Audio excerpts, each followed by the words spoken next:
Did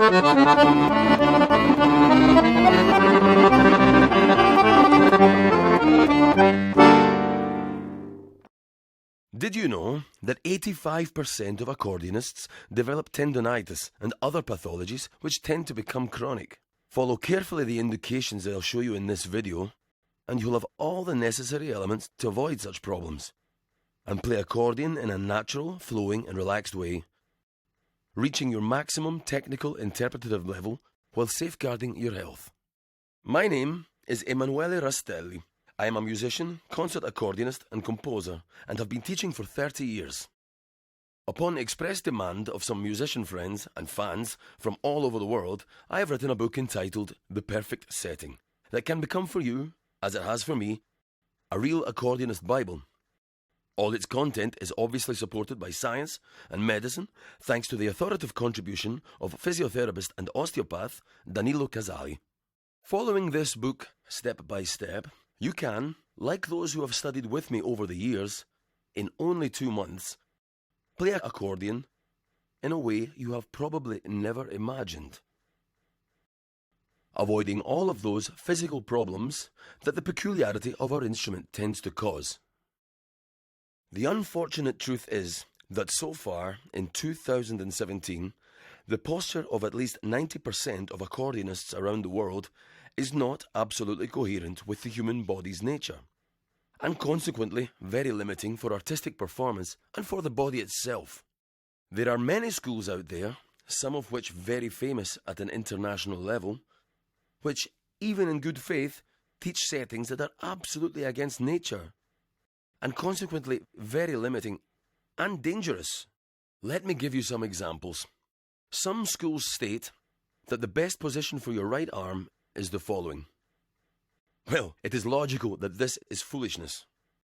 It's rational and physiological that if we lift our arm and elbow in this way, we will automatically stretch all its muscles and tendons, starting from the shoulder, then from the forearm, extensor muscle, and the finger's flexor muscle.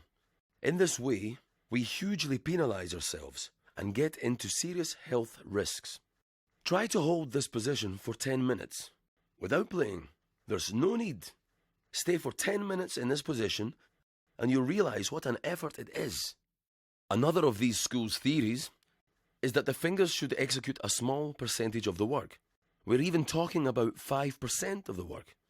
Moreover, they say that the keys don't have to be pressed all the way down, otherwise the fingertips would get tired and wouldn't be accurate anymore. Are we kidding? Not at all. The key must absolutely be pressed until its end, for 3 well-defined reasons. The first is that if we don't press till the end, we will give each key a slightly different pressure, becoming impossible to be precise.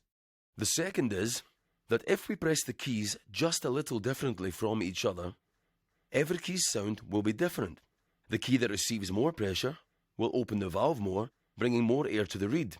In this manner, the reed tone will result higher and more opened, while the keys pressed with less intensity will open the valves less, with consequent tone decrease and evident Tambra dissimilarity.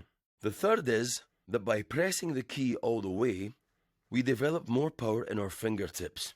Remember, we are dealing with springs. This allows us to be more accurate and have a more sure and perfect touch, and a more balanced sound. In 30 years of teaching, all of the people who have relied on my experience and the notions found in this book have obtained great improvements in a very short time. A very short time means that after the very first lesson, the trainees feel more comfortable and confident. I know you will probably have some doubts, and you will be wondering if you can do it too.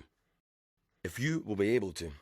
You are probably having 1,000 doubts, and I fully understand you. Don't worry, it happened to me. And to let you better understand what I mean, I want to share my personal experience with you. When I was 15 years old, due to a serious health problem with my right arm for which I underwent 3 important surgeries, moreover, the wrong surgery, my career was forced to a halt, and I seriously risked a paralyzed arm. As far as the doctors were concerned, my career was over, and I would never play accordion again.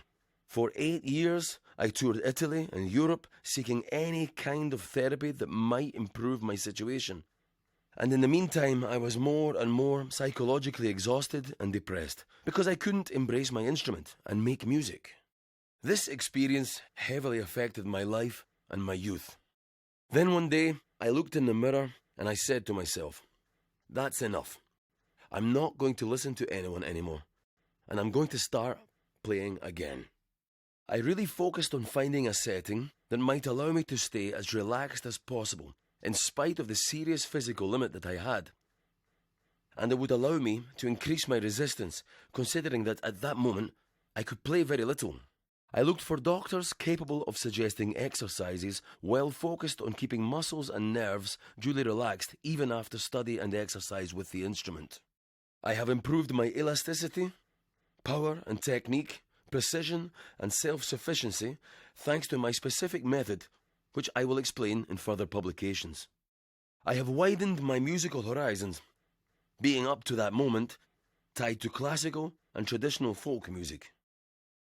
To my great surprise, less than 2 years from that day, when I looked at myself in the mirror, I took part in the selection for the 44th World Accordion Trophy. And in September of the same year, I won the 44th Trophée Mondial de l'Accordion. In 1996, in the town of Castelfidardo, I won the international contest jazz section and was assigned the first special prize as the best talent in all categories. In 1998, in Recuare Terme, I was conferred the Golden Cross of Merit from the CEA as best talent on the international accordion scene. And all of this with a serious physical limitation that from a medical standpoint should have ended my career. So what turned everything around? All of this has been possible thanks to my resolution and willpower.